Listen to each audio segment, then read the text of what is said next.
an example of it working. Brother that has done his salt baths, has done his sounds, and one day was running a follow-up salt bath. And you don't have to take salt baths every day, every week, every month, or even every year. You only need to take salt, replenish them if you live through hell, live in hell, or you work through hell, or something happens that's traumatic and traumatizing, and now you need to clean your energy up, or you're around someone that has gone through something traumatic and traumatizing whose stuff might, rub off on you, then you need to do a salt bath.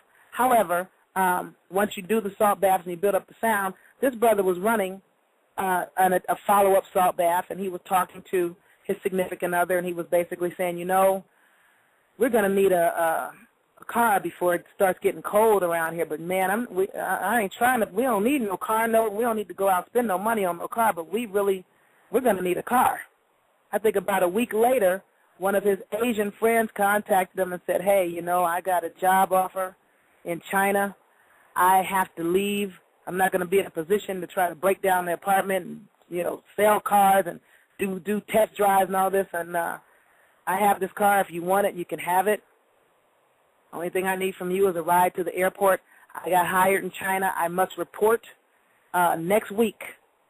So here, he gave the brother the car, the pink slip. Talked to the brother today. I think it's a 2005 Honda Accord. Gave it to him, paid up. The cat purchased this car with cash. So, he just gave the brother the car, the pink slip and everything, said, hey. So, this is how powerful this stuff is.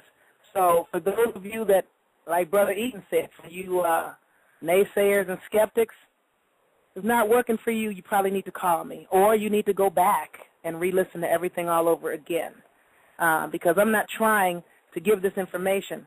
I don't want people taking a salt bath and just taking a bunch of salt baths and that's all. Because not only you clean your energy field, but overdoing it, you deplete your energy field, which is fine if you're doing the sounds, which build your energy field. And that's cool, but then there are people that are going to, I don't need the salt bath, I'm going to just do the sounds. So you're doing sounds, and now you're spitting all kind of filth into your energy centers because you didn't clean out your energy field first. And then when things don't go right, you're going to be looking at me? I don't think so. And then you got people that are going to do the salt bath, and they're going to do the sounds, but I'm not going to do no egg of security. I'm not buying into that. I don't feel that. I don't think I need to. I'm already protected. You're going to get out there, and then you're going to have these astral vampires always in your face going, sucking up all of your energy and depleting the blazes out of you, and you're not going to know why these people keep coming into your sphere of influence. And they can't get too close, but they can get close enough if you don't do the things I'm giving you in the order that I give them. And I give enough time in between to build up to a point. So I gave, I've been delaying for over a month this whole astral travel because I didn't want anybody out there, which I know people are going to do. I don't need to take no salt baths. I don't need to build no energy and do no sounds. I don't need no egg of protection. I just want to know how to astral project because I want to go see if my man is cheating on me. I need to go see if this bitch is cheating on me. Excuse my language. But for you guys that are stuck on that kind of low-level stupid thinking, you're going to get out there, and when things go wrong, you're going to be looking at me, and I'm telling you, I don't think so. Because what's going to happen is because you have not amplified your energy and your frequency, you're going to be vibrating too low. You're going to wind up out here on some low-level, low chakra stuff rooted below the navel, and the red chakras are what? It's basically sex, greed, hoarding, fear with fight and flight, and survival. And that's where most people walking this planet are stuck, including the people that are controlling the whole world with their greedy butts got their hands on everything. They're locked in low chakras. Everything is about sex and orgies. Everything is about child molestation. You're locked on the lowest possible chakras. When you do these sounds, you start resonating above the heart. You start resonating at the chakra above your head, and you can do better because you know better. When you know better, you do better. And I'm trying to help you know better. And if I'm helping you know better and you're still not doing better, I'm not accepting responsibility for that.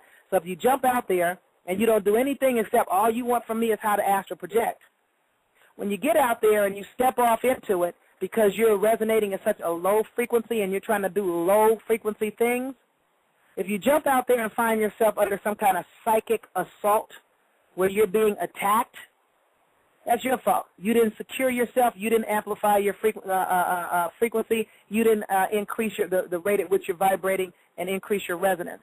That's on you, ain't on me. I'm not responsible for that, and I'm not going to be. I am only accepting spiritual responsibility for people that do what I say. And I'm not saying that you have to follow it exactly, but you definitely need to do a certain level of it. If you don't like the purple and gold egg of protection, maybe you want to use some other color, but you better do something. Now, I don't want anyone attempting to astral project until they've done what I've asked them to do, which is to clean your energy, build your energy, then shield your energy field. That's CBS. When you do it, then you'll be ready to step out there on the astral level. Now, once you learn how to astral project, and many of you, because you've been doing the salt bath sounds and whatever, some of you are already doing it on your own without the further instruction. However, once you start doing it, you're going to find that you can actually get out of your physical body. Once you're able to step out of your physical body and look back at it and see it there, it's like, oh, well, now you're what you call, for lack of better words, living dead. You're out of the body. You can see the body. You're not in it.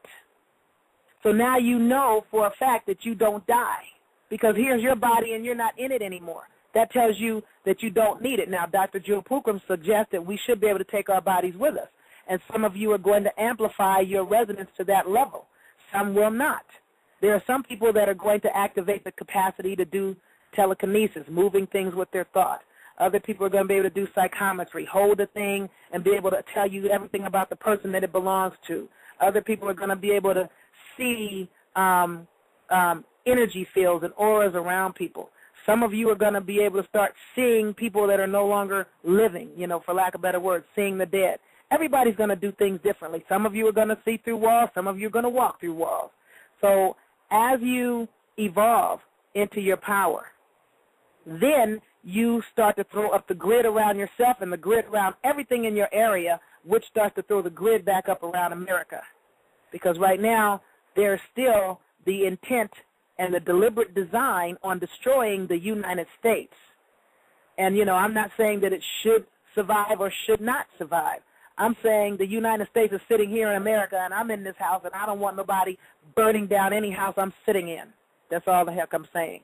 So when you start wielding this power, then you'll start seeing things happening. And if you've done this, those of you that have done what I've asked, you're already wielding the power. Many of you were wielding it before you ever heard of me, before you ever met me. All this did is tune it up and fine-tune it for you and amplify it for you, because you were born power. You didn't come here with power. You came here as power. So anybody that has heart problems, you guys should not attempt to astral project consciously. You automatically do it anyway when you're in your dream state, sleep state, things of this effect. But the reason I'm saying that is because the further your astral substance gets away from your physical vessel, from your physical body, the slower your respiratory processes get. And if you have heart issues, lowering your respiratory function so slow, you don't want to cause yourself to shut down because you've gotten out of your body and you're so glad to be out of it, you're out of here. So, don't do it deliberately if you have heart issues. Pacemakers have had open heart surgery. People that have what do you call this, when you skip the heartbeat? I was born with it. I can't think of what the hell it was. Oh, gosh, there's a word for people that are born with a heart that kind of doesn't beat properly. At any rate, the first order of business, and you can always go back and listen to the show, the first order of business is to take a shower first. You need to clean physical residue off of your body. You've already cleaned your energy field if you've done the work I've given, but you want to remove physical residue off of your body. If you're tired, don't bother. If you're sleepy, don't bother. Because in order for this to happen, you must stay awake and you must be determined to do it.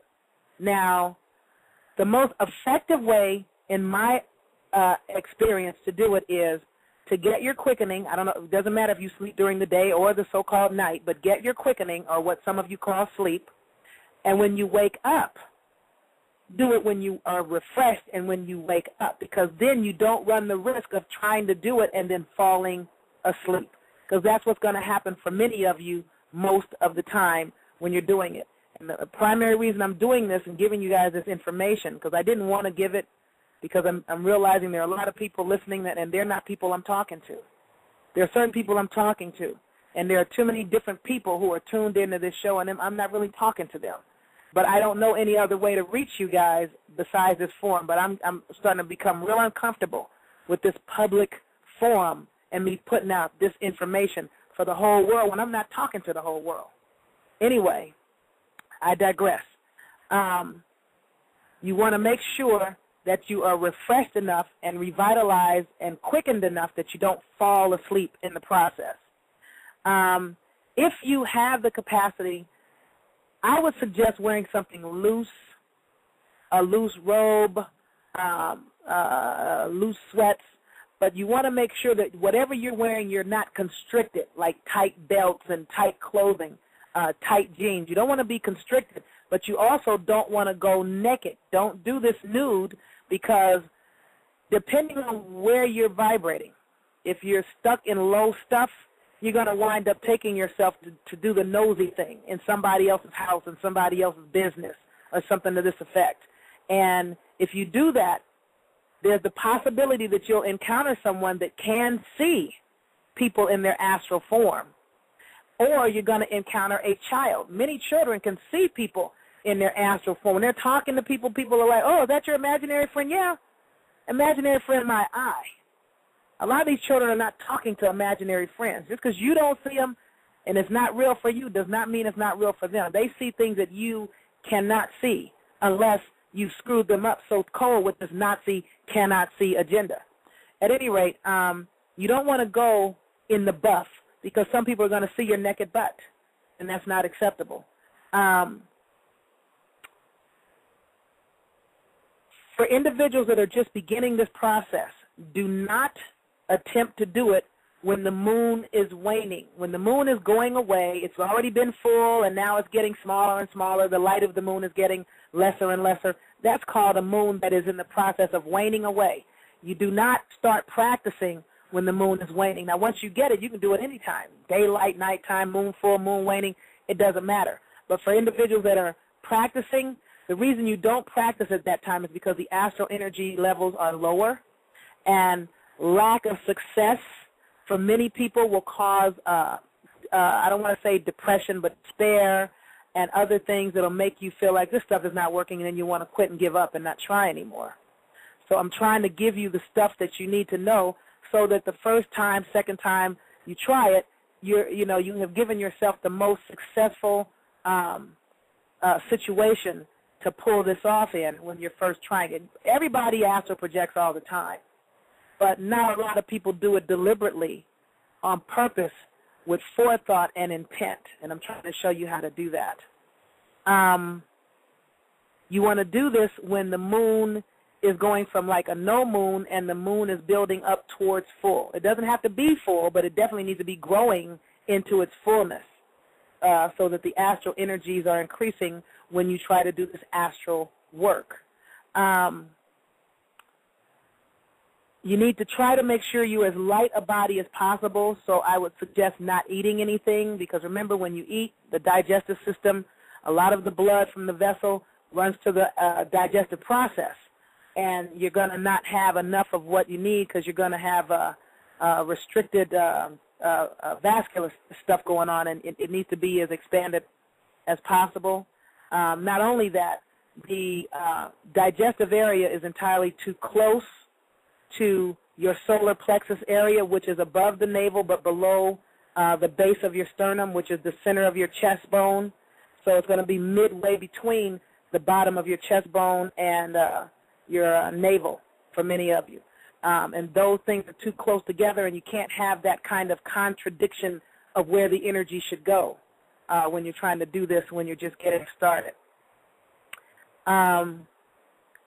Comprehend this also.